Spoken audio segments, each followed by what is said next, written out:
Good afternoon to everybody. Uh, Wonderful 2 days of conference.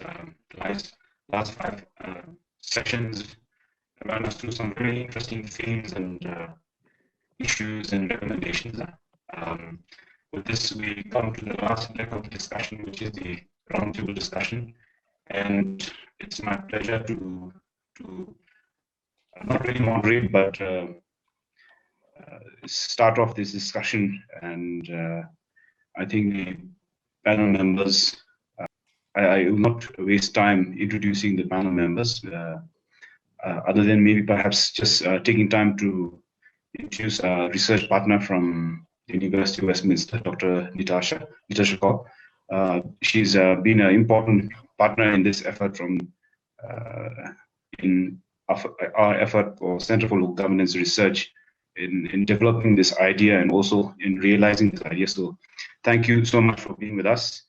The roundtable meeting, to briefly maybe describe how or what we intend to do is the last 5 panel discussions, as I mentioned, touched very different themes. And by bringing in the moderators to this session, what we hope to do is the moderators highlight some of the main takeaways from their respective panel discussions.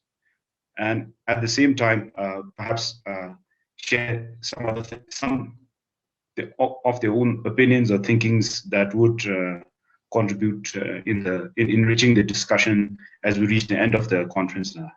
I had circulated a couple of questions that we had received to be taken up during this roundtable meeting. With that, and in terms of, I think, sequencing, I'm just going to let it be very fluid, just as it progresses. So anybody who'd like to go first, please go ahead. And so in terms of timing, I'm going to try and keep track of time. We have about an hour.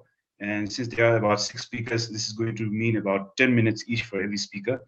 So within that, you can share the highlights from your panel sessions and whatever else you would like to add.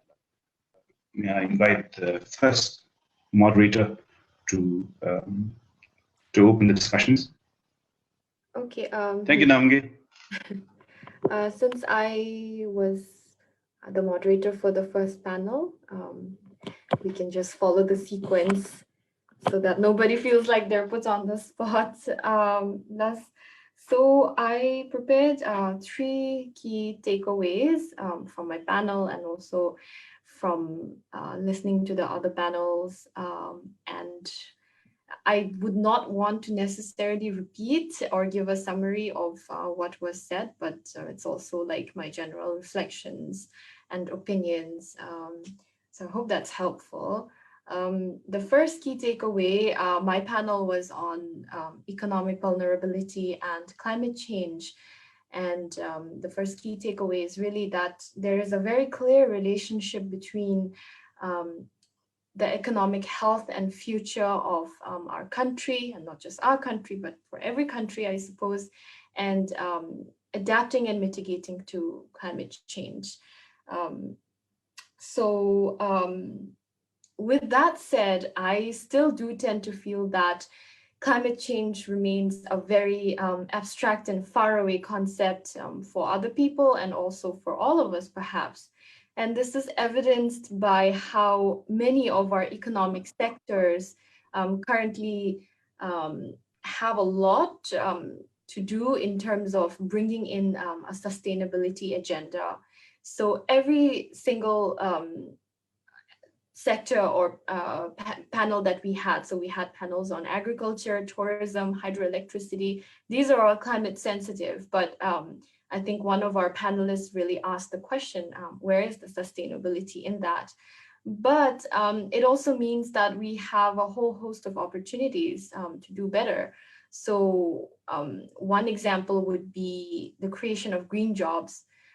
With that comes many employment opportunities for people, and also for people to really reskill or upskill. And when we focus on that, it also has a positive spillover effect towards solving our other problems. And the second key takeaway, I think it really wouldn't do justice if I don't bring this up, and that was Annie Chopel's talk on climate change, interdependence, and ethics. And what I really took away from that was to have public policy grounded in ethics, obviously, but also to have public policy that has people at its center. And with that comes policies that is centered on love and compassion and kindness. And we often talk about having an enabling environment. So what does that mean? I think it means obviously that we have the intention to help people, but when we think about how it's playing out in reality or out there in the field, if it doesn't help people, then do we have the courage to say, okay, scrap it, we made a mistake, we can do better? So that's something that that I've really been thinking about. And finally, the importance of hope, the importance of boosting public morale, especially in the times that we are now, because the economy is really a self-fulfilling prophecy. When people are optimistic, things do get better. When people are pessimistic, things turn out bad. But I think the public is also very intelligent in the sense that we cannot just engage in rhetoric. We also need to show people that we are doing things, especially as policymakers or decision makers or deliverers of public service, that things are going to be different now. I just took a screenshot of this very interesting comment that I saw on the Facebook live stream. So, someone said, good discussion, but it will remain at the successful dialogue. The implementation agencies should have done this a long time back. So I feel like, yeah, when we only engage in rhetoric and when people know when we're not doing things differently, people know when we're not succeeding or executing our outcomes. So, this shouldn't really be the case. And it's good that all of us have had time to sit down and reflect and look back, but going forward, I think action and doing something would be paramount to really boost public morale and give people hope that things really are going to be better. Thank you. Thank you, Namge. I thought very pertinent and relevant takeaways. Just to how listening to what I realize is, I think that people have reasons to believe that whenever we engage in a dialogue, it's mostly the discussions that take place, and then which becomes reports and papers, and when it actually comes to implementation, I think that's a lot of times it has failed. And perhaps that's the reason why there's a bit of a skepticism when people see there's a discussion going on, there's a work going on, there's ongoing work. But I think what has changed over the last years in terms of dialogue is, I think these sort of discussions, dialogues have been primarily driven by this government, by the bureaucracy, and by that I mean people who actually implement the policies. But increasingly, I think the civil space has expanded, which also means that just as this dialogue is being hosted by non-governmental body, participants is a mix of people from different sectors, private and non-private. I think there is also increasing clarity that people want to engage in dialogue. And so for the government to say that if they want to engage, I think there are people who are interested to engage and there are people who can contribute. Yeah. And I think that sense would create the environment for government to also increasingly focus their energy on not just dialoguing for the sake of dialoguing, but actually gathering intelligence, listening more seriously to criticism and comment, and maybe that could help improve policy. And I think just a few days ago, we were discussing about innovation, anticipatory governance at the UN, and all of this actually seems to say about sense making and gathering data from the ground, having a boots on ground, like they say. And I think when the data is outdated, when you don't understand how the policy is affecting people on ground, you take time to change your policy or adapt your policy. And I think when you're talking about COVID, one of the lessons is adaptability, agility, innovation, creativity. I think you can do that only when you know quickly, real time, how it's affected the people on ground. So thank you so much for sharing your thoughts. May I request Likisa Moon, or do we go with Dr. Karma? Can Dr. Karma, would you like to come in? Yes, thank you.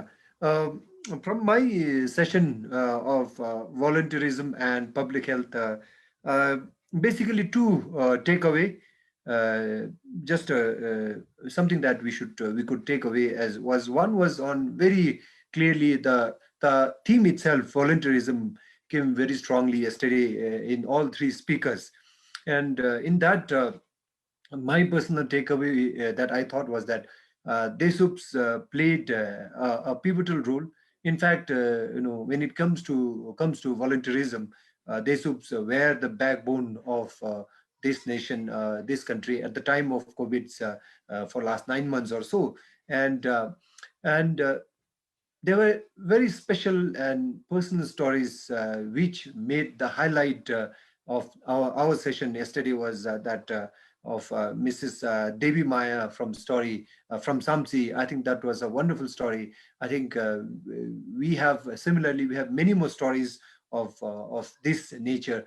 I think volunteerism in true sense has been recorded, has been put into the book of our history, Bhutanese history, by these small, invisible individuals such as Mrs. Devi Maya.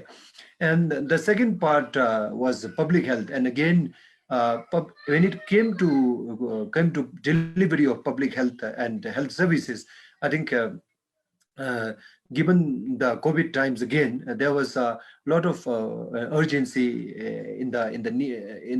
urgency in sort of need to revisit our strategies. So therefore, I think volunteerism, again, the volunteers played a pivotal role in the delivery of public health services in Bhutan during this COVID. So therefore, again, one takeaway was that there is a need to revisit and explore the concept of a people-centric approach to health service deliveries in Bhutan. And then, of course, as Madam Namgi also mentioned in her takeaway, I think this dialogue of last 2 days should not just remain on paper.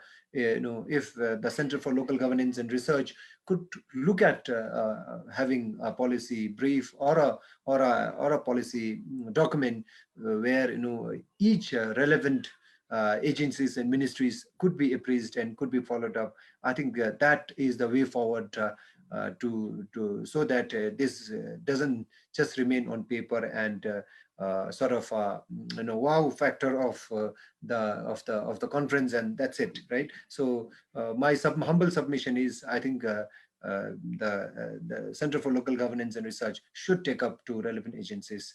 I think for now I'll stop and then maybe I have another agenda. Maybe I'll keep it towards the end of once everybody finishes. Thank you, Tashu. Thank you, Dr. Kama. I believe my intervention earlier wasn't very clear because my voice kept breaking off, I'm told. I hope I'm audible right now. I'm going to come to Liksa now. Liki, could you continue and share your reflections with us from your session? Plus, thank you very much. If I share my reflections from the local government session, local government speakers, right from the GOV as well as Mami and then the chief from Election Commission have clearly shared about the critical role they have played during the pandemic time. And I think right from the district level up to the communities level, how they have played their role in terms of preparedness, recovery, surveillance, awareness programs. So all those have been shared. Most importantly, if I share my thoughts on and reflections on the role of the local government, if you see in all the sessions, we hear many times that our plans are good, but we fail in implementations. All the sessions that I have attended, one of the issues they raised was on that we fail in implementations. I think it's high time now that we understand the concept of the triple C that has been promoted in the 12 5-year plan: coordination, collaborations, and consolidations. I think it is high time that now central ministries and local government have a better engagement process. And also, in terms of the doing things, we see lots of opportunities, both at the central as well as at the local government, to shift their way of doing things. For instance, in the local government level, still we have a conventional ways of doing things or ways of planning. For instance, at the local government level, all the plans and programs are from the angle of infrastructures development, whether it's a farm road, water supply, or the renovation of temples. So beyond that, there's not much of discussions and planning process that goes in. And similarly, in the 12 5-year plan, there was a very well thought 12 5-year plan. Key local government key result area has been articulated in the 12 5-year plan document. But if you go and see the actual implementation process, it's altogether a different thing. That's what struck me most. I think there should be a better linkages between the central plans and the local government plans. There should be a better linkages and coordination between the central plans and the local government plans, and even the implementation process. So that is where we have to think more. And I think it's also important that we give a due recognition in terms of institutional setup at the local government level. That is where we are failing as of now. We think that everything is going well, or that there's enough resources down there, that everything goes well. But my speakers yesterday have shared their constraints in terms of human resources, in terms of capacity. Not largely in terms of resources. 50% of the local resources in the 12 5-year plan goes down at the local government level. It's not now, issue is not about the resources. The issue is about the institution. So in all the sessions, whether we call it, whether we talked about the agriculture productivity, whether we talked about the unemployment, whether we talk about the youth issues, whether we talk about the environment and cross-sectoral mainstreaming like gender, environment, climate change, disaster, poverty, all those issues at the local government level, there's any dislink, any linkages. There's no strong linkages in terms of what we aspire and the actual implementation process. I think there's a window of opportunity for us to collaborate and understand the local government system better. And in fact, give a due recognition. If their roles, if they play a better role, give them a due recognition, consider them as a partner. And even at the local government level, it's high time that they shift their role from being only an implementer to become a facilitator. Local government should be able to play a role of facilitator. At the moment, that is a very weak, They think that they are the sole implementer. The partnership strategy at the local government level is very weak. I think central ministries, rules and regulation policies has to trigger those ripple effects in terms of triple C concept that we have articulated in the 12 5-year plan. I think that will make lots of difference in terms of achieving the goals and the implementation issues that we are talking about. We heard many times that we are good in planning, but we fail in implementation because there is any breakage or dislink between the central and the local government institution. So I think with this, I'll leave for now and we can discuss. So thank you, Lisa. I thought in both continuing what Namgi actually started off with about skepticism because of dialogue and rhetorics. I think even Dr. Karma to some point also brought that out. And I think this is a thread that runs common because even Lekisa is actually mentioning about we're good on paper, and I think that where it's lacking is the implementation. I think really is, I think a key question here is what is it that's really affecting the implementation, or why are we not able to do it when we have a clear plan? And this is where earlier when my voice kept breaking off, this is what I was trying to get to, and that is, I think, in terms of use of data, in terms of getting feedback from the ground, policies meant to affect people in the grassroots. I think when we have a policy which is good, when we implement it, often we wait for a long time before we realize that the policy isn't working or something is wrong. And I think that's when you talk about learnings from COVID-19, agility, adaptability, a quick responsive. I think His Majesty actually outlined it very, very clearly, saying we have to learn to act very fast. We have to learn to look left and right, and then decide very quickly. Be very nimble, And I think this is something that increasingly is starting to come out, and I think we all have to work towards becoming that, I suppose. With that, I will now request my colleague to share his session. Tarchin, may I request Tarchin? Tarchin is actually part of the organizing group, but this is something I wanted to relay. Tarchin Ima, although he was moderating the agriculture session, as we know, he is also right now on duty, active duty, active duty, and because of that, he not be able to join us. So he's asked my friend Tarchin to fill in for him, and so I request Tarchin to share your reflections from the panel on agriculture. Plus, good afternoon to all of you. Let me, in advance, say that there's some major network disruption here in Bavisa area. So if my voice breaks down, then I think it's my deep apology for the whole panel and the viewers here. But thank you, Sange. And yeah, as you highlighted, that I'll be representing the agriculture panel here. Just to mention the 3 striking points that I have gathered from the whole panel, agriculture panelists, what they spoke on the theme is that, number one is there's a huge unemployment issue. There's a huge youth unemployment issue in the country, number one. And number two, on the other hand, we have almost 70,000 acres private farmland remaining barren. And on the other hand, that we import 7.1 billion worth food items annually. So literally 3 striking points, and trying to connect, to build some connection between these 3 points. So basically located in the urban barren farmland, living across all, lying idle. The way forward here is that our youth must take up farming at large scale, at commercial scale.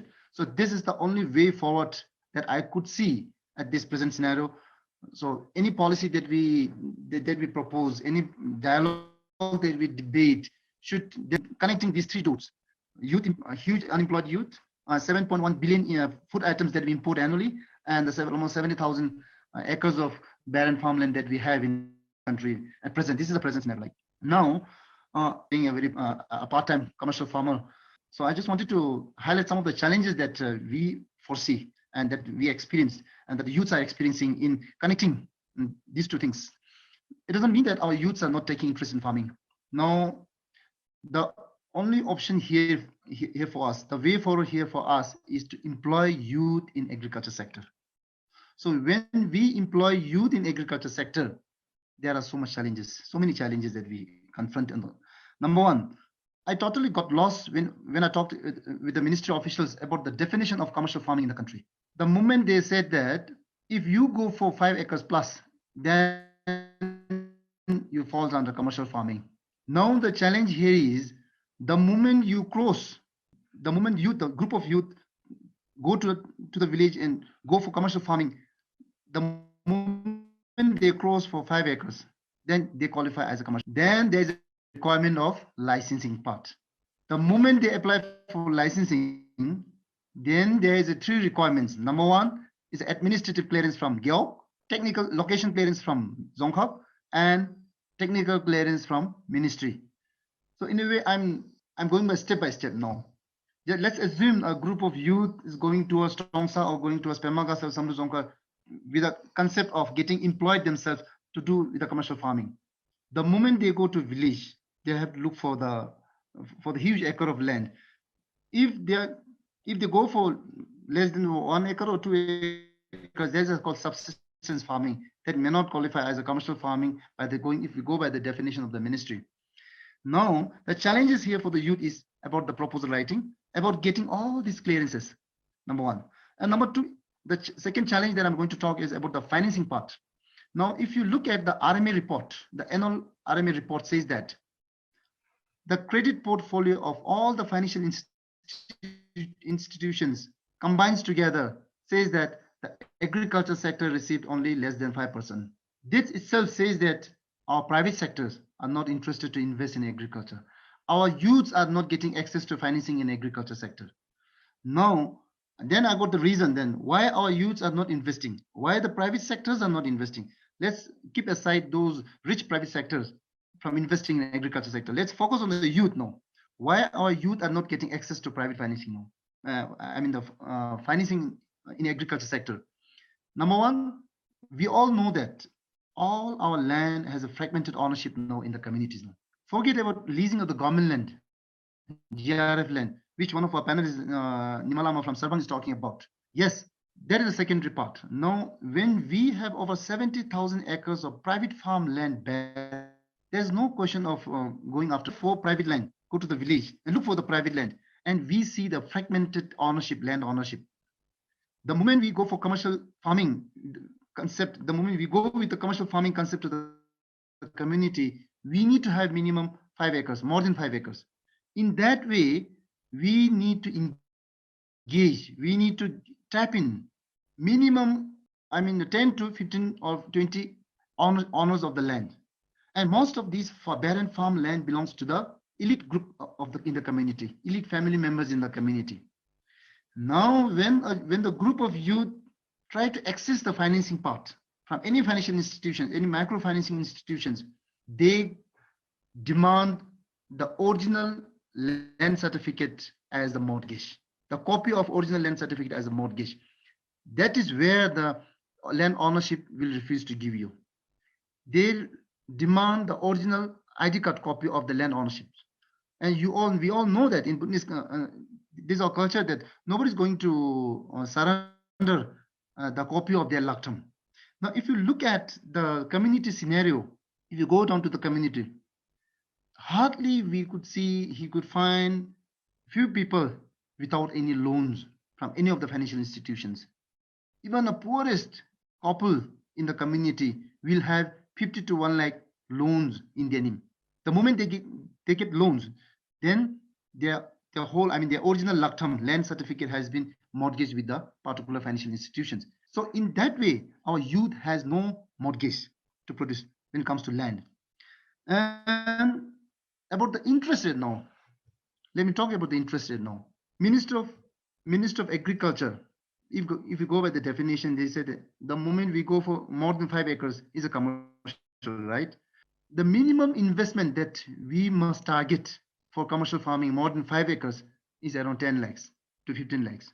So the moment we cross 5 lakhs, and there's a rule by the financial institution saying that if you ask loan more than 5 lakhs, then you will be charged the interest of 7%, which is a commercial interest rate. So currently, I myself, as a co-promoter in the Lingdi organic farm, we have revived the 24 acres of 33 household community land, and that our 24 acres belongs to 33 owners in the community. We could not we could not get their CID in original. We could not get their land certificate in original. Now the financial institutions, we got the loan from the CSI bank at the rate of 7%, which is very discouraging. They have the policy saying that their interest rate, they will give you at 2% if you take the loan less than 5 lakhs. So when a power tiller, when a simple farm machine costs almost 3 lakhs, so what is it? So I don't see any value in going beyond. What I mean to say is what we can do with the balance money, whether to fence it, whether to revive it, whether to develop the land, or whether to buy the equipment and the agriculture supplies and tools. So this is a crux matter that our youth has been experiencing. And the third most challenging thing is about the public attitude towards the youth or the commercial farmer in the community. Now, people like the public figure, people like us, for example, if we go to the community, if we try to sell our idea on the commercial farming, and if we get the wrap on their land, then they will say that, oh, there might be profit in commercial farming. If a group of youth go to the community and talk about their interest in commercial farming, the whole community will say that, no, see, these are the jobless people coming back to the community. So this is the mentality of our society and the community people towards the youth and towards the commercial farming and the farmers, I think. And the fourth thing that challenges that is about the local government priorities. Our local government officials, they really need to change their mentality, attitude, and the prioritization towards commercial farming. If it's for subsistence farming, it doesn't matter. Even a single farmer, even a grandfather or grandmother can go for his 1 or 2 langdu, a half acre of land. What here we are talking about is we have more than 20 acres, more than 30 acres, 40, 50 acres. So our local government officials now with the allocation of local development grants along with the guidelines, which says that the first priority should be in the food nutrition to enhance to promote self-sufficiency. I mean, if you really look at their plans, the majority of their local development grants are being allocated for their hakams, gundes, farm roads. Now, very interesting thing about the farm roads, see, what I have been observing for the last 5-6 years is that each of the communities are getting connected in the name of farm roads. So today, if a youth goes to the community, if they want to take a power tiller to their farm, there's no road. That's for sure. But in the name of farm road, each of our communities are getting connected now. One interesting thing that I have observed in the resource allocation at the local level, the mentality, the attitude, and the prioritization of the local government officials need to change. And the final thing, the final challenges that I want to talk about is the support services of the Ministry of Agriculture. They all are dispersed, both in location and in governance. Our local government at the Geok level and our local government at the Zongkhak level, they have no hand, they have no control over the agriculture supports and services. If you look at seed, it's in Paro. If you look at tools, if you look at farm machineries, it's in Paro. So it's really difficult for us from Tromsø to reach to get the supports of the farm machineries and seeds and supplies. And the moment we talk to Geok officials, Geok Arena extension officials, they have to compile the list, then they have to submit to the Zongkhak. Then Zongkhak has to compile the list from all the Geoks, then they have to submit to the concerned ministry or the concerned sector agencies. That really buys out our time. When I talk about the agriculture support services, so I really found that there is a serious governance issues, because even if we reach out to the Minister of Agriculture directly, so all these seeds, supplies, tools, post-harvest, everything, they are governed under different program directors. They have their own plans. They have their own priorities. So what I mean to say is there's a mismatch between the requirements in the field and the governance system of these agricultural seeds and supplies. So in a nutshell, I want to say that it is really, really challenging for our youth to go to the village, get employed themselves in the commercial farming. This is not the road ahead is very, very, very challenging. I often used to tell about the bureaucratic bush that we need to clear. It's easier to clear the bush in the 24 acres of farmland rather than it's really difficult to clear the bureaucratic bush in our support agriculture sectors and agencies. They really need to change the mentality, attitudes, and their supports and services towards, engagement of youth in the agriculture sector. If they go for subsistence farming, there's no question. No licensing requirement, no financing requirement. Can we come back? Can we come back to you later if you have? Since you're running out of time. Okay. The road ahead is not. The road ahead is not smooth. It's rough. On that note, may I request Jimrinji to share your reflections from your panel? Thank you. Thank you. Thank you. Good afternoon once again, everybody, co-moderators there and the viewers around the world. Starting on this bumpy road ahead, my panel had three panelists coming from diverse sort of unrelated areas. One is a civil servant from Tourism Council of Bhutan, somebody who's directly involved in promoting tourism activities. even to the extent of approving and finalizing, making decisions on tourism policies. Second one, Tashi Dema, she's a reporter from Queensland Corporation Limited. She is a reporter, and she just shared her observations, actually, whatever she has observed as a reporter, that third-party lens perspective. And my third panelist was Honorable Tempa Doji, National Council member. Being a legislator, he brought into light whatever the House, the Parliament was doing in the reviews and their, and their observations and their feedbacks on the government performance and the policy makings and all this stuff. So many things have been discussed during that discussion. Being the last panel group, honestly, I didn't get time to really also prepare as such, but thinking, just recapitulating whatever we have discussed. From the tourism point of view, all of us know that this is the most hit economic sector, despite its potential to contribute to the economy, it really suffered. It took a backseat, resulting into a negative impact on the overall economy. Almost 90% of tourist arrivals have been cancelled. 4,000 something visas have been cancelled. 90% of tourist arrivals have gone down, and then more than 40% of revenue has gone down from tourism sector.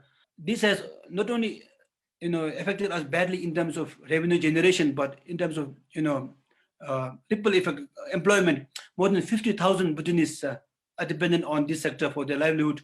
Many of them got lost, because there was no job, no tourists came in. They didn't have to go to office. So that's why the government had to really come in and then try to get them engaged elsewhere. And then that's why the 2CB was involved in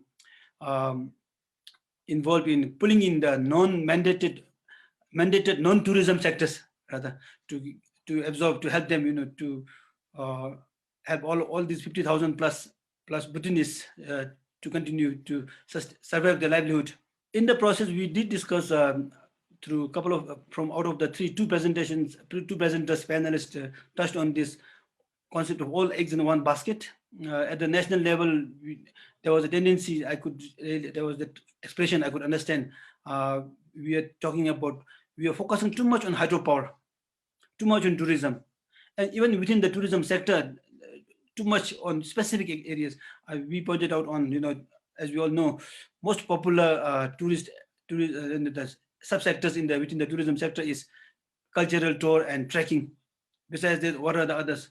So tourism, TCB has acknowledged that they need to diversify, and these are manifested in the form of Economic Contingency Plan 2020. On the other hand, tourism, the hydropower sector, although it's also blamed as a basket carrying all the eggs, but some are saying, do we have any other option, by the way?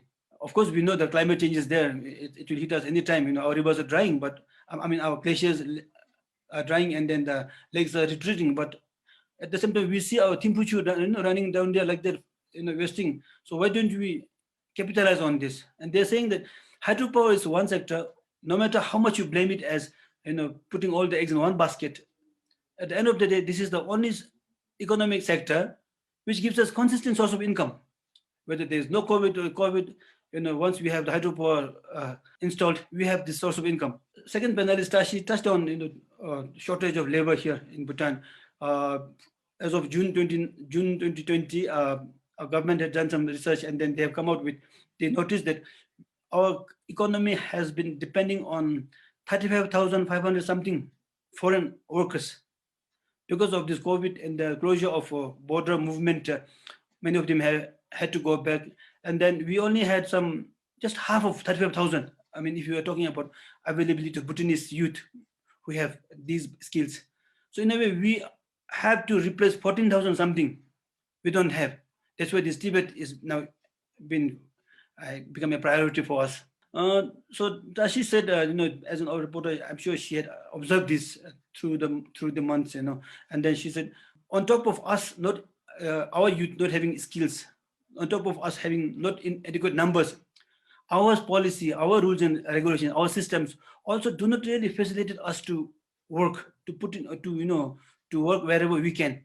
For example, our rules will not allow us to do more than one job. Starting from the BCSR, civil service rules and regulations, we will not, doctor and other civil servants, once you are in their job, you cannot take up any other job, even though you are skillfully, perfect in that area, because you're not allowed to, by the way. Practice is apparent in corporations, and even in, I'm sure in private sectors too. Now, you get this example from a model BCSR, and if there's a private entity, private limited company, the owner, the promoters of the private limited company will not allow their employees to work beyond their areas. So we are all restricting ourselves. Then on now, by the way, we have been talking about our youth. Although we are in numbers, but we may not possess skills. We are blaming ultimately the education system. The qualification we have acquired from our school and colleges do not really help us to find a job when you are getting into job market. So what do you do now? So this is something which we cannot really discuss over an hour or overnight, but His Majesty's Royal Address covers all these things actually. We have graduates, but cannot take up jobs which are available. On tourism front, while Damchurinzin, he elaborated too much, enough actually on this. But however, if you look at the views shared online, there were many, echoing again and again that tourism benefits are not spread across the country. Some have even bluntly mentioned that whether it is a 12 5-year plan or the present contingency economic plan, and even if you see this, read these two phases, phase 1 and phase 2 tourism resilience strategy, which has been allocated with some 232 billion Niltram. Activities are all in the existing areas where the tourism activities are prevalent. It has not gone beyond Bhutan. So considering all these things, we need to really look into the coverage and the purpose behind all these economic contingency plan. We know it's affected much where it was there, but at the same time, we should not also do away from taking these activities in other areas where these are not there. And again, they're coming back to unfriendly and rigid laws. I think the earlier moderators also mentioned this. We have laws in one place, but cannot really implement this because it's been said this way. It's been said in certain manner. So with this, let me stop here, and then I will continue in the next segment. Thank you so much, Jimmy. Before I move and invite Dr. Natasha to share her reflections from the comment section, I've noticed that we have the head of the WWF country office who also shared a question. But maybe if I just share it here, I think this is more of a comment, because when you talk about our young people who are educated, who are ready to work, but meaningful employment not available. And I think when Namge started off with her panel, we had a lot of discussions on climate change, which also flowed through hydropower development, as you were mentioning. I think one of the concerns is the leaders of the world, they're discussing taking, I think, a little more urgency to the climate change challenge in the wake of the COVID pandemic challenge that we're all experiencing and living through. Countries and leaders are discussing their nationally determined contributions, NDC, and the climate risk mitigation and adaptation also requires expertise and abilities in people in the countries to be able to not just have the policy or adaptation, but actually to be able to implement these adaptation plans and programs. So, Ani, when we talk about unemployment, young Bhutanese, where do we go from here? Do we also just stick to hydropower and agriculture? Is tourism the only other avenue where Bhutanese people can get employed?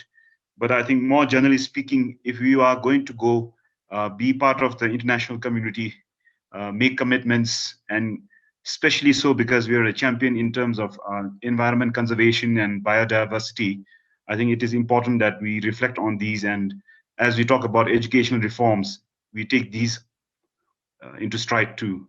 With that, I have the pleasure to invite our research partner, co-investigator, and a very important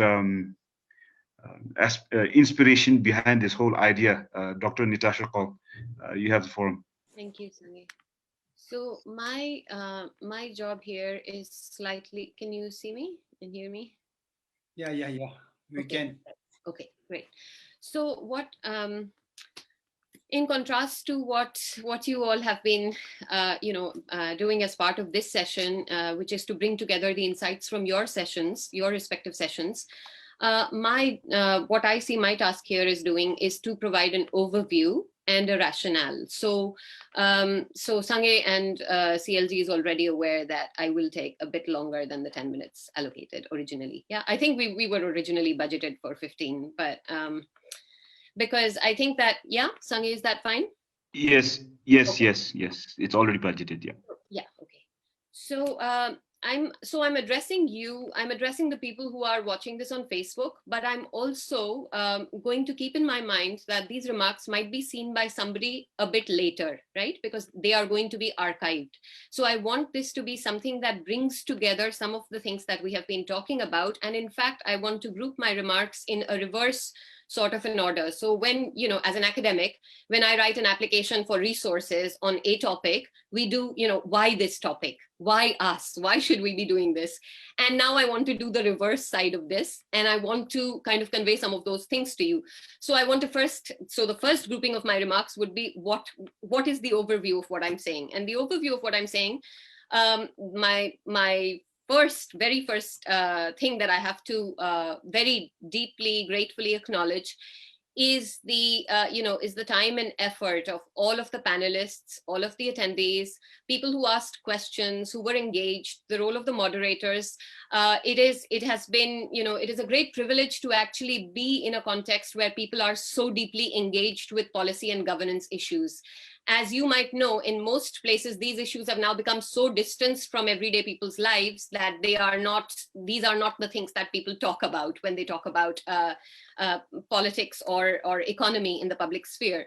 So this is great, and thank you to all of you, either here or online, or those who are to come as part of what we are trying to do here. Secondly, I want to, on behalf of the Center for the Study of Democracy, which is a research center that has been a research and academic center that was set up in the 1980s. So it's over 3 decades old now, and it's part of the University of Westminster. I want to say how pleased we are with this kind of partnership, because what we do is look at critical social, political challenges, try and put them in an interdisciplinary context, and have dialogues with scholars, policymakers, activists. This is all of course, in addition to bringing research into people's lives in a way that it matters, so that there is an interconnectivity between the knowledge that is produced and the ways in which it is used.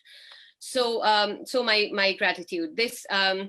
The Bhutan Biodemocracy and Resilience Project, this is the second conference. To those of you who are either seeing this for whom this is your first conference, or who are attending this as the first one, I encourage you to please go online to the project website and to look at the archives from last year's conference, where we had a different set of themes. I mean, of course, this year our themes have been affected a lot by the urgency of the pandemic. And so our channelization of thematic areas has been according to that.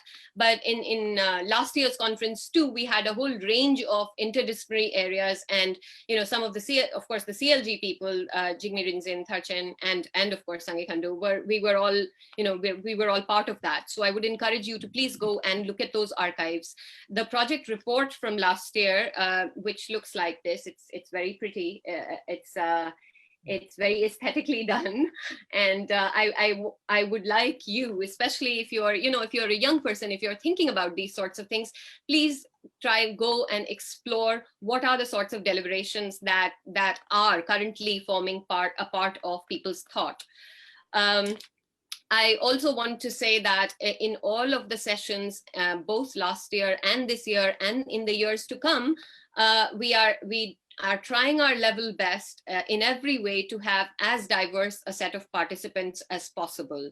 So we want this not to be something that is just Thimphu-centric, or that is just about people who are not actually. We want this to be something that involves practitioners, people with different kinds of experiences, men, women, people from rural and urban areas, people from different regions of the country, and that's the whole idea. The idea of bringing in different perspectives, and this is why in some of the sessions from this year's conference as well, you would have noticed that people have, there's this kind of really useful dialogue that sometimes verges on the edge of friction, but useful friction, where people are talking about, the roles of the intent of legislation versus the experience of it, or the implementation of plans and where that matters. So the idea of bringing together these diverse sets of perspectives is very central to us. I am aware, and I do wish to acknowledge this, that we did have the one panel with only men in it. So we did have a panel. However, that was not our, that was in spite of and not because of what we were planning. We had, these are some of the rough notes. We had months of planning that went into this.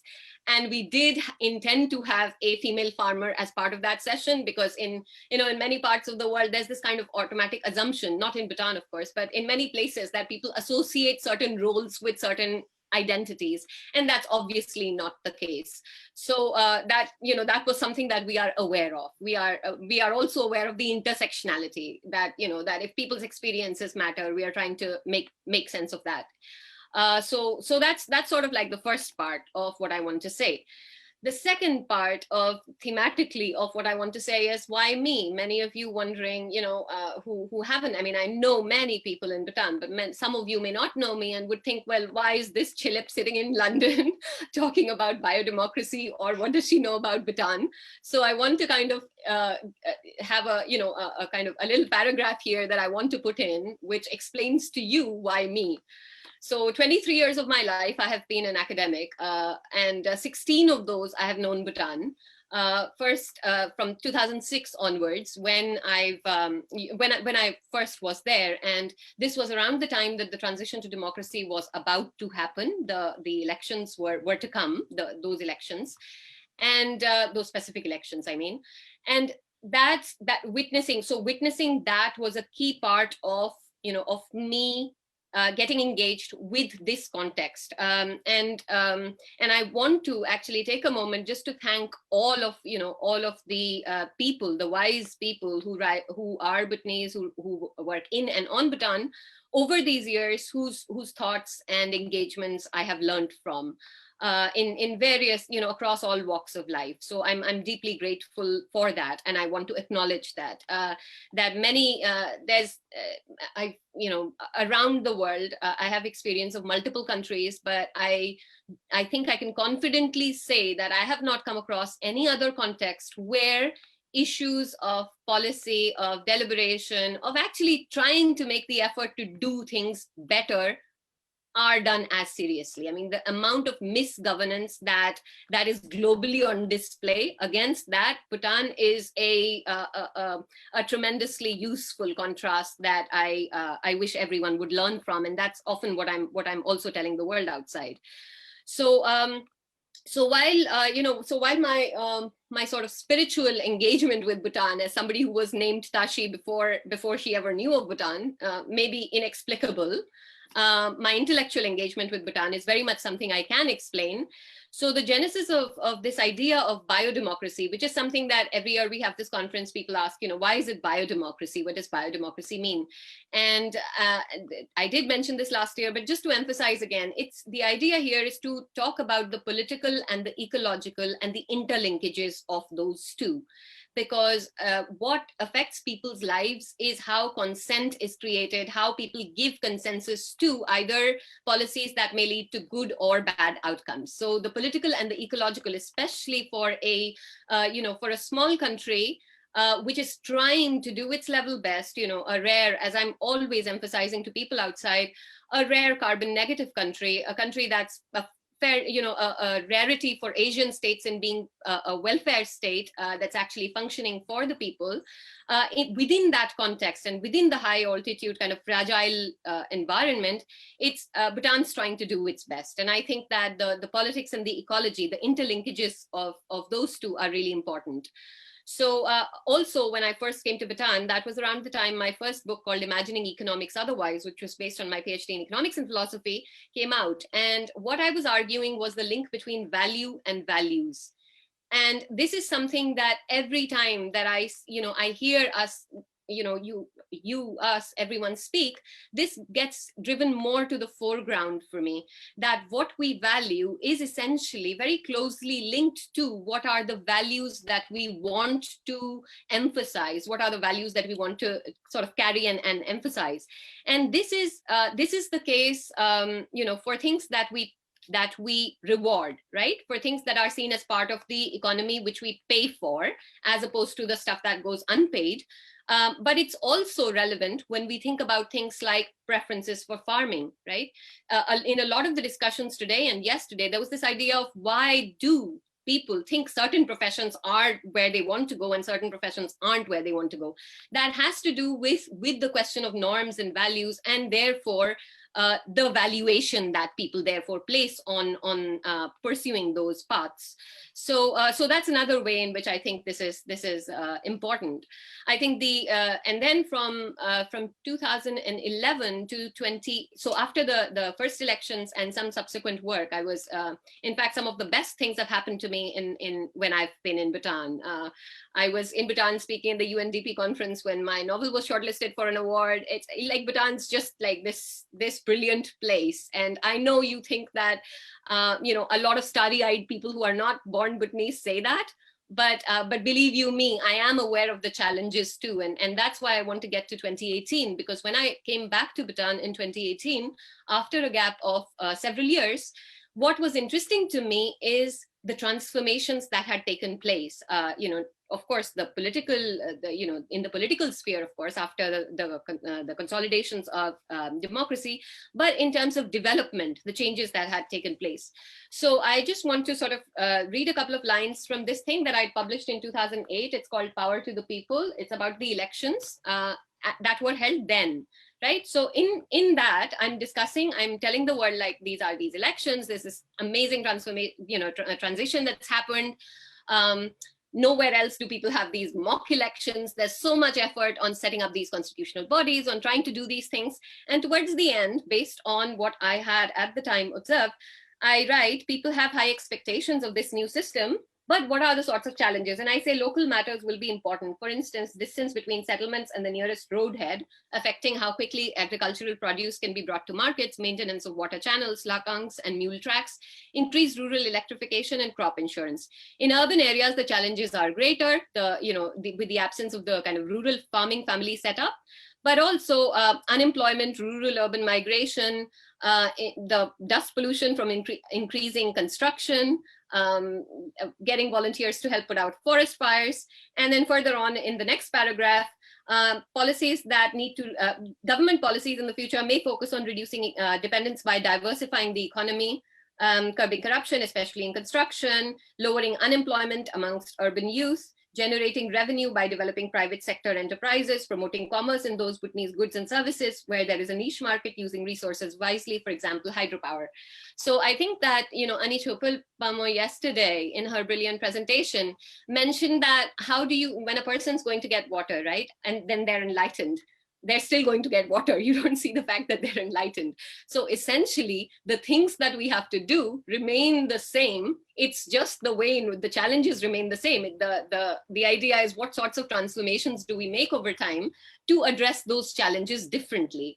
And I think that in spite of the many difficulties that public policy trade-offs are faced with anywhere, I still think that there is a lot of room for not complacency, but a great amount of confidence that I think the Bhutanese, ought to feel in how things are. I know we have been talking about, there's this that needs addressing, there's that needs addressing, and that's the point of a forum like that. But I think that there is a space for hope and optimism in terms of, of someone who's seen these changes over time. So at its broadest, I see what I see myself as doing is, kind of being that person who's talking about Bhutan, but also talking to the Bhutanese in across a range of contexts. And Sangye and Namgye and I were speaking a little bit before, and we were talking about how a lot of knowledge now is interdisciplinary. And that's really important, because disciplines should not be like silos where you are, especially in social sciences, where you are stuck in, and seeing things from certain points of view. As they say, if you've got a hammer, then everything in the world is a nail to you, because you are stuck by your tool and you think, well, that's all I can do. But obviously that's not the case. And the sessions last year, this year, all of you are aware, but I'm also virtually addressing people who may not have attended the conference. And therefore, excuse me if some of my remarks seem to be repeating things we've already gone over. So I think that in methodological terms, it's really important that we look at, what I call contextual social political economy, that these things are all always already interlinked. And we can't, I think it was Pem Lama's slide yesterday, the economy embedded within society, which is embedded within the environment. That is why we are faced with these challenges and trade-offs. And while research, which I think it was Dr. Karma or somebody yesterday who mentioned that, research isn't just degrees. Absolutely, research isn't just degrees. It's a way of thinking analytically, but also compassionately. And I think this is something really important that keeps getting foregrounded when in discussions in the Bhutanese context, that, people have to be at the heart of this. And and where better to have this happen than in a place where monarchy and modernity can perfectly coexist. These are the sorts of things that I think make Bhutan really unique and worth emulating and learning from. The third part, moving on quickly, is why now? Well, why now? Because the pandemic happened. Why are we doing this now? We were meant to have done this in the summer. We were meant to have done this in person and perhaps with somewhat different themes. But the pandemic was something that I think globally it wasn't a binary event. So it wasn't either all good or all bad, even if people say that, it made the air cleaner. Yes, it did. But the pandemic revealed to us, I think, firstly, how great power is not great power in the traditional sense. That it means nothing if you have the biggest arsenal in the world, but you cannot provide for the security of the people. If you have people who are dying, and I'm sorry, sensitivity alert, but in the most advanced economies in the world, we had people whose bodies were literally kept in refrigerated trucks as there were needless deaths. And I'm talking about the US here under Trump. So these are the sorts of things that were not, that does not signify power. That does not signify status. That signifies systems that need addressing. And it is, whether it's New Zealand or South Korea, Taiwan, Bhutan, all of these countries that did better showed that it's not really about just resources. It's not just that if you have a lot of resources, the government will do well. Many countries with resources did not.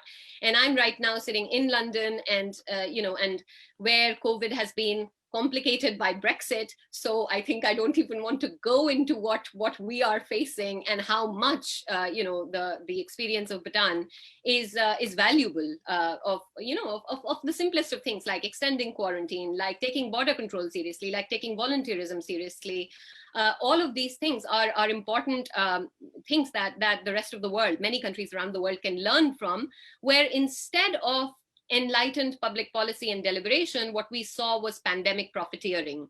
I don't know if many people are aware of that, but this was a thing in many countries, that people saw the pandemic as an opportunity to make money at the expense of other people's lives. And so the world that Bhutan is trying to make for itself and trying to make in the world it's an uphill challenge, but it's a very valuable challenge, because if not, then that's the alternative. So security and power aren't what people have often thought they were. The other important thing I think that everyone around the world realized is that, just like with the recession that happened in 2008, that hit many economies in the world globally very badly, that these effects are exacerbated for those who are already vulnerable. So when we say, this group of people are affected by something, by a crisis, then of course that group of people are affected. But within any group, there are, as I think Dr. Karma used that phrase, these cross-sectoral effects of environment, gender, and so on. So within each of those groups, single parent households, for example, or women or people who are engaged in informal or casual labor or things like that. Those sorts of people within each group are worst affected. And as we continue, I think that these are some of the things that we must think of. I was very heartened 2 days ago to read on Twitter that in Bhutan there's this mandate, from His Majesty, that shelters for women who might have the fear of experiencing or who might be experiencing domestic violence within the lockdowns. So these are the sorts of things that actually indicate the attention to how, for every individual who is experiencing that pandemic, the structural and kind of vulnerabilities get even worse in such times, and keeping that in mind is very useful. And the themes that we chose were for that reason. Now, the next paragraph of what I want to say is the issues. So what, over the last 2 days, what are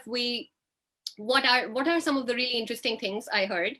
And I may have missed, of course, I mean, the session on local government, Tharchan very kindly gave me a summary of the discussions, and I understood tiny bits of it from when I learned Dzongkha in order to follow the election debates. But that session I may not have been able to grasp as much. So the need for multi-sectoral interventions, the need for, I thought the whole idea of virtual tourist experience was really interesting, the move to digital. I mean, I know that in some cases where student trips, in London, for instance, with universities, that those student trips are now being conducted virtually. So those students can't actually go on trips, and therefore we pay for virtual trips. So that is something that's interesting and innovative. The need for better narratives, for compassionate public policy, good leadership at all levels everywhere. That is just so much less of a problem at the highest levels in Bhutan, which is wonderful. But one of the points that somebody raised yesterday was endogenous, what I would call, I mean, they didn't use these words, endogenous internal civic initiative. So basically, wearing your masks when the desups are not around, you still wear your masks and you wash your hands, which is what Sheriff Dorji had highlighted yesterday. So the internalization and the endogenous nature of civic initiative, that is something I think is worth working with. Collective responsibility as well as individual responsibility, another theme that came up in lots of contexts. The difference of challenges in rural and urban areas, and therefore, obviously, that one size does not fit all. In fact, you might be interested to know that initially, when we were thinking of how to plan this conference, we thought of it region-wise, like, because the kind of metropolitan, the kind of capital city areas, the sorts of challenges may be different from the ones in the farming areas, may be different in the ones that are more industrial, but the virtual nature of the format meant that we had to bring them together thematically. And I hope that to an extent we've succeeded. I'm certainly grateful that the technology kind of worked throughout to enable that. The perspective of, I found the session on agriculture just so fascinating this morning, because the perspective of somebody who's farming, somebody who's in FCBL, that's precisely the kind of wonderful stuff that happens when you have different points of view on the same thing, or what Tharchan was speaking about, from the point of view of somebody who's at the experiencing end of a certain policy or a legislation or a procedure, and from the point of view of someone who's tasked with enforcing it. Now, very often, and this is something I always emphasize to my students and everyone everywhere, a lot of the times conflict and problems don't happen because people are bad. They happen because people actually really genuinely believe that what they're doing is good. So the real challenge is, how do we bridge the different narratives of different groups of people, each of whom think that they're doing this for the common good. So, so that's why I think the whole question of narratives is really important. And in future work, that's Sangye and I will be part of, this is something that we want to kind of foreground, the idea of how narratives matter. The new questions and the questions that, the challenges that I thought came up in the sessions between, and this is the next second last paragraph now, The questions that came up yesterday, I thought and some of the things that I'm putting these out as a summary because I think that they merit further reflection. One was about social media challenges and the problem of fake news and and in a situation especially such as a public health crisis, the importance of having people understand and the ways in which social media can amplify incorrect information. This is something that globally has been so important as a negative driving force. And I hope that this is something that in the Bhutanese context can be addressed. So social media challenges and fake news. I was also struck when I'm afraid I cannot remember his name, but the DESUN coordinator from the East, when he was talking about he said the educated lot often are harder to convince than the farmers. He said, when we go and we tell the farmers this is what needs to be done, they pay attention, they follow the rules. But if we are people who are more educated or in a city, will tend to find excuses or reasons for not following the rules sometimes. And this is again something that is widespread. Not it's not a Bhutanese thing, it's a global thing. I think it's the way in which education can, if not, if people aren't critical enough all the time, can make people feel that they're not like everyone else. But of course we are all like each other, and education doesn't mean make us special that we can contravene those rules. So that was another thing. Another question that other people also raised is the question of labor migration versus emigration. The idea that, that there is a labor shortage, and Honorable Lunpo yesterday also mentioned this, but at the same time, the incentives for people to not be working in those sectors, but choosing to go elsewhere or into different sectors. Another question that I think that came up, and which is a broader kind of wider thing, is prioritization of research and its links to policy. So when something is decided, kind of links back to Tharchan, but also some of the other issues that came up, empirical ones, how does that take into account the research on a topic? Now, obviously, a research paper doesn't mean that what it's stating is the truth. It's only, anything is only truth with a small t, but it's at least giving an analytical perspective, and that the demonstrable nature of that is really important. The question of Tashi Dema this morning raised this question of government, the question of savings in a macroeconomic context, the question of savings in the national economy, and the regulations around part-time jobs for government workers. Another question that Sherab yesterday raised, the idea of those who take care, the volunteers, their stress and their welfare, and their kind of once they're exhausted and they're in these really difficult situations, for being able to address their welfare. Now, these are some of the questions that I want, because this is recorded. I wanted these questions to be to be out there. In addition to, of course, the longer term questions around unemployment I did not mention, but of course that's become a much greater problem now. And other questions that people outside of Bhutan, often ask me, but this is great, but why is the suicide rate so high? So those sorts of kind of individual level questions across sectors, those are there. Some of the contradictions not contradictions is perhaps too definite a word to put on it. Some of the differences in perspectives that I thought were striking were around economic diversification versus food security. And I think that, when we say that there's good plans, but the implementation is where the problem lies, part of that is because there are different perspectives on how certain objectives might be met. And in the session on economic vulnerability and climate change yesterday, Gopal Giri was speaking about the importance of economic diversification, and saying that, we can import food grains, but we need to diversify into other areas. In other sessions, we have people who are stressing on food security. So that is something, again, the economic world especially, is made of trade-offs, but it's something to think about more closely as one goes along. Economic diversification versus food security, the organic versus scale farming, again, something that kept coming up. that the question of scale, and I quite liked how Nima Lama put it when he said, but there's also another idea of value, nutritional value. He emphasized that when he said, it's organic food it may be expensive, but it's got this other value that people often overlook. So that was really interesting. Finally, I think the last thing that I want to say, and this is my last paragraph, thank you so much for bearing with me for so long, is that with pandemic, what we've realized is that there are externalities which are so important, positive and negative externalities both.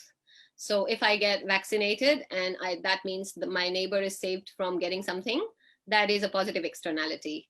If I pollute and somebody else is affected by the smoke, that's a negative externality. That's what economics calls them, right? They call them positive and negative externalities. But in the Buddhist context, in that ethos, that would simply be interdependence, isn't it? This is something that when I was listening to Anish Opal-Palmo's talk yesterday, I was just thinking that, externalities are actually just modern economics way of talking about a Buddhist idea of interdependence, because our actions have consequences beyond us, whether they are good or bad. That's simply the idea of externalities. And yet this is the idea that is so significant right now, more than ever, perhaps, in the context of the pandemic, whether it's about wearing masks, following rules, what a person does. So this is something that that we need to think about, how to get people to take that like endogenously very seriously. In the future, as I said at the conclusion of the first panel yesterday, a panel is not just a panel, it's not just a conference, it's not just that we'll speak and that'll be the end of it. This is already the second biodemocracy conference. There's no kind of dearth of commitment to thinking about this on the part of either me and CSD or Sangye and the team at CLG. So we want, we will be talking about these things and trying to do as much as possible to make these conversations possible. So please do communicate areas. If there are specific themes that you think would benefit from more concentrated research, please, kind of express what those themes might be. And likewise with the questions, please continue sending them. There is now a kind of online portal where we can collate these questions and ideas so as to be able to work with them and through them. Literally, I think that's just the last thing that I want to say is, there's during I think it was the Second World War, there was this very famous slogan, ask not what your country can do for you, say what you can do for your country. So I think in many contexts, it's us that can do a lot for the world around us, for our governments too, and for policymakers, by enabling them to understand this better. Beyond all that, I mean, I want to wish you a great start to 2021. Everything is transient in this world, but we hope, Sangye and I hope that we will continue this work further, especially focusing on sustainable development goals around responsible production and consumption.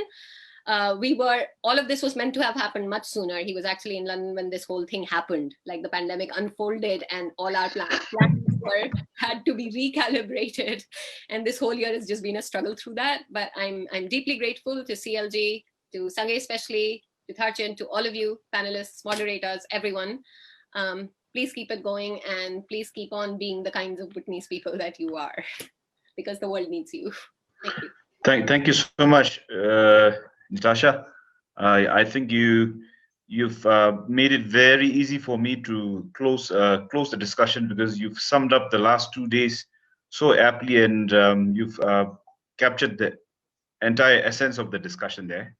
But before I do wrap up, I think since the moderators have spent considerable time and effort in ensuring that our 2 days were successful, without which this would not have been possible, I feel it would not be asking too much to bear with us a little longer, and maybe indulge our moderators with anything they would like to add before I extend thanks to everybody and close the session. So while other moderators are maybe mulling about some closing remarks, some last thoughts before we close the 2-day conference, I request Dr. Karma to share something that has come out of the discussions on evidence-informed decision-making in policy. And Dr. Kama? Last, Dashu, thank you. I'll just spend 2 minutes, and of course there are n number of discussions related to the research and the policy. So I think Dr. Natasha also touched on it in her address a few minutes ago. I'll just spend 2 minutes on that. I mean, I have chosen just to share on the four submissions and four existing practices in relation to research and policy in Bhutan. This is just a personal perspective. I could be totally wrong, but it's a perspective from my side, and which are based on the observations and the experiences. At this point in Bhutan, we frankly do not have a national, proper national research strategy. When you don't have the strategy, obviously we do not have dedicated research, and when we don't have these two, very essential pillars related to research, obviously many of our decisions are made or still made on the basis of some assumptions and some personal observations. And in Dzongkha term, we always have this pumugule tuve, right? That sort of decisions probably are happening in most of it. And then I'll just take my own professional experience. In our field, in medical practice, the specialist expertise are often considered as evidence. And if you really look at the pyramid of, or the hierarchy of research evidence, an expert's view is at the bottom, right? But then the practice at this point is that is the reality. And then in the August House of Parliament in Bhutan, we often say we did some research. I mean, but in fact, it is not Gypsel. In fact, it's just not even a critical appraisal of what evidences are actually there. I think probably our honorables are just reading what is there and then not dissecting analytically and critically. I think there is no critical analysis of what is there, that figure. I think even that is happening. Probably that is and the fourth one, that again observation, a very sad reality, but truth is that quite often certain categories of professionals especially in our civil service system is pointed to the backbenchers. For instance, just to take one example, the PhDs are often barred from certain positions in the civil service. In fact, the cream, they are the real people who should actually be coming forward. And for instance, again, let's take it to the medical. I think there are portfolio announcements where say except nurses and doctors for certain positions in Ministry of Health. I think that is quite shocking. That if any other country, I think there would have been a massive outrage on many platforms. But fortunately, we don't do. That's not the way Bhutanese deal with, right? And coming to my four recommendations related to these four observations is one, I think Bhutan should seriously look at. May not be the time at this point because of the COVID, but then in the near future when the time is good, is one on institution of National Research Council. I think that is an urgent need. Country like Nepal, Sri Lanka, Bangladesh, we have, I think this platform is urgent and very imminent, I think. And the other one is, I think it's time to really operationalize the Research Endowment Fund, which has been sitting for, I think, n number of years now. I think we really need to look at how to operationalize this. And then, of course, the third recommendation is, I think, civil service system in Bhutan is a pool of rich resource. I think we should encourage our civil service system to put in and institutionalize how to help our civil servants, how to facilitate our civil servants to do operational research project, small scale. Of course, the bigger ones should be given to consultants, but small scale, so that our policies are made, framed based on those operational research which are relevant. And of course, the last one, I think we really need to look at the so-called superstructures or the superstructure-based civil service. I mean, the question here is what sort of research, or evidence was used to come up with such a such a very sort of restrictive nature. Again, it's very personal observation. I'm not saying this could be. Now, for instance, a certain category of civil service servants can move anywhere in any ministry, but when it comes to technical group of professionals or graduates, it's almost like you cannot move. This is it, right? You are barred here. And no, it's like very much going to a Bhutanese restaurant, okay, where one category is given a buffet of choice. Okay, you can choose anywhere, whereas one group is suddenly told that you have to eat only emadasi and rice, no other choices for you, right? So question here is, I think, how was such decisions made? Was it really a research based, evidence based? Was it some sort of evidence was used? The key message here is, I think we need to look at converting the civil service system, which is more full of meritocracy, hard work, robustness, and evidence-driven system. If this is not looked at, I think rightly the Royal Kasho has also come on time. But however said and done, we must also appreciate the apex body of RCC for coming up with mandatory requirement of publications now. I think this will go a long way, because just to give an example, I think in 2014 and 15, Iran and Turkey were number 1 and 2 in terms of research evidence generation in Asia. They were generating more than 30,000 publications every year in all across the field, and that's why no wonder they are doing wonderful in spite of being small size. They are nuclear power, and many of the superpowers even fear their existence. So therefore, I think research is the way to go. That's what I would like to submit, and I must submit that and my deepest appreciation to RCC for coming up with such a bold yet very long-term, possibly with a long-term impact on evidence-based decisions and policy making. Thank you, Tashu. Thank you so much. Thank you, Doctor. Any other moderator would like to share their closing thoughts? Yes, please. Yes. Is it me? Yes, Jimmy. Yes. Thank you, Sanjay. Thank you, and then thank you, Doctor, for sharing that such thoughts which are quite relevant. To close, also I would want to share a couple of points, not really points, but my opinion across the 2 days of workshop. One question which we got yesterday was, for my panel discussion was, why do we send our youth to Middle East, which are risky areas, while we import foreign laborers?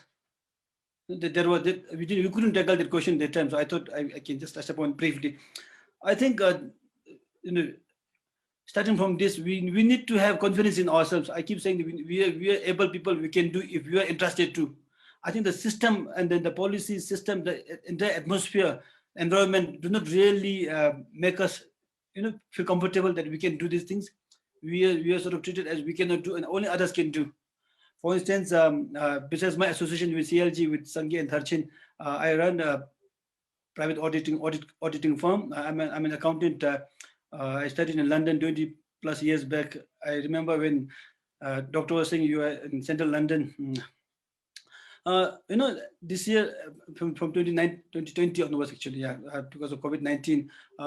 For instance, from the account consultancy point of personal private consultants, up until now we have been our government had been floating international tenders because we couldn't think that our Bhutanese could do.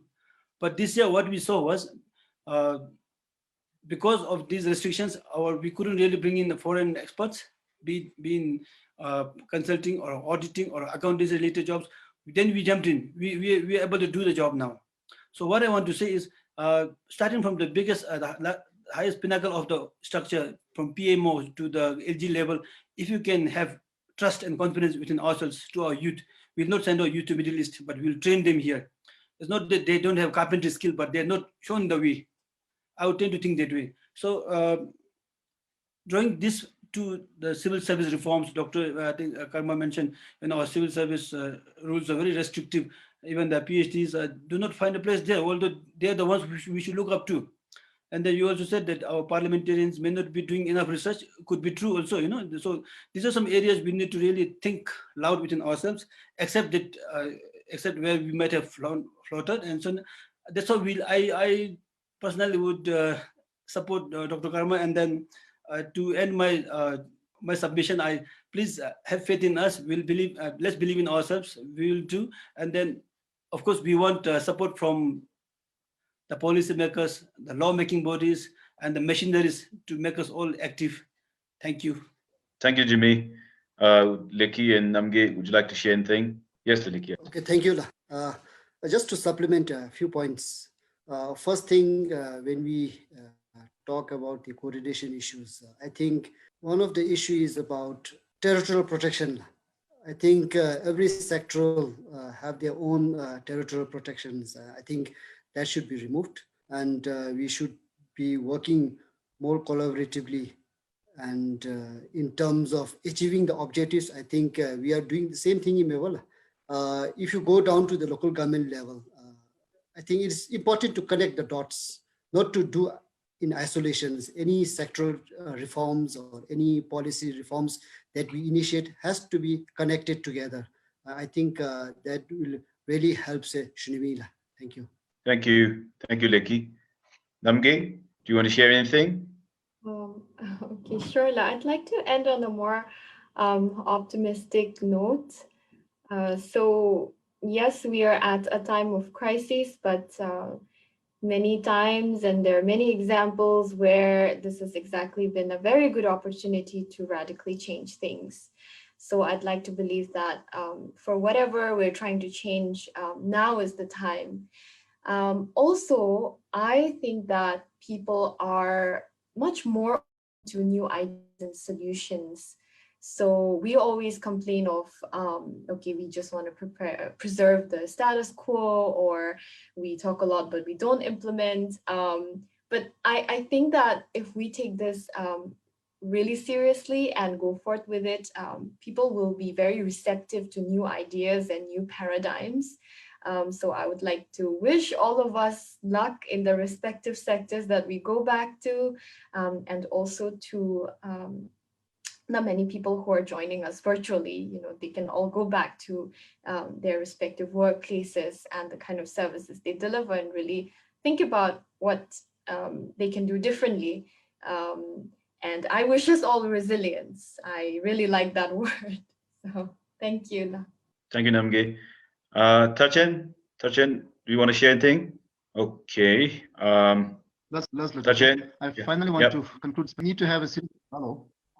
When we talk about commercial farming and connecting the youth to the farming, I need to just conclude in one sentence saying that we need to have a serious advocacy, both at the policy level, at the youth level, and at the community level. Otherwise, the road ahead for the commercial farming and the food self-sufficiency is not only rough. Las, thank you so much for to everybody. I don't want to try and attempt to summarize the entire 2 days conference, because I think Natasha has done it wonderfully, and I do not want to water down whatever points she shared. And I think the last reflections that the moderators have shared, I think there's always been challenges, but the COVID-19 has just I suppose made it louder, magnified the kind of challenges we have. This has actually given us an opportunity to have a deeper reflection of what do we do to move forward. So as I end, I want to go back to day 1 of our conference. I want to take this opportunity to thank His Excellency Limbo Widuji for agreeing to make time and join us and inspire the conference with a keynote address. I think Limbo, as a young icon leader, has inspired and continues to inspire a lot of people. We hope that the charge he holds of the Ministry of Labor and Employment, which is today, I think, perhaps most challenged because of the mandate. Wish him all the luck I also take this opportunity to thank the Center for Study of Democracy, University of Westminster, and very specifically Dr. Natasha for constantly, being there to guide and infuse energy whenever our morale was down to keep this project going, and having pushed me and Tarchin to be able to deliver on it. I also want to thank each and every moderator, Namge, Vicky, Dr. Karma, Jimmy, Honorable Nima, and other panelist members who I think took time, made thoughtful contributions to this discussion. And special thanks to Tsedrup, who's there behind the scene, CLG host, who's made sure that technically we didn't fail. There were many times the signal actually broke, and if it wasn't for him, I think the meeting would have just abruptly ended. So thank you so much. Tsedrup is actually the head for Youth Advocacy Network, which is it's an NGO that's under process for registration. So thank you, Tsedrup. And lastly, I think I want to thank everybody who took the time to join us on Zoom and on Facebook, who shared questions and shared comments, all of which will not be lost because the CLG will try to capture all of those concerns in the report we put together, and not to just leave it at the rhetoric as Namge was saying. We plan to hold more of such discussions, and as more discussions continue in similar themes and topics, we hope to be able to bring in people who make decisions, who influence decisions, and also track and follow what are happening in the areas that we've discussed now. So this is a work in progress. This is a loop. As we have all understood and now accept that policy making is not a linear process, but a loop process. And so therefore, it feeds in and feeds out, and that's what we attempt to do. And with that, once again, thank you.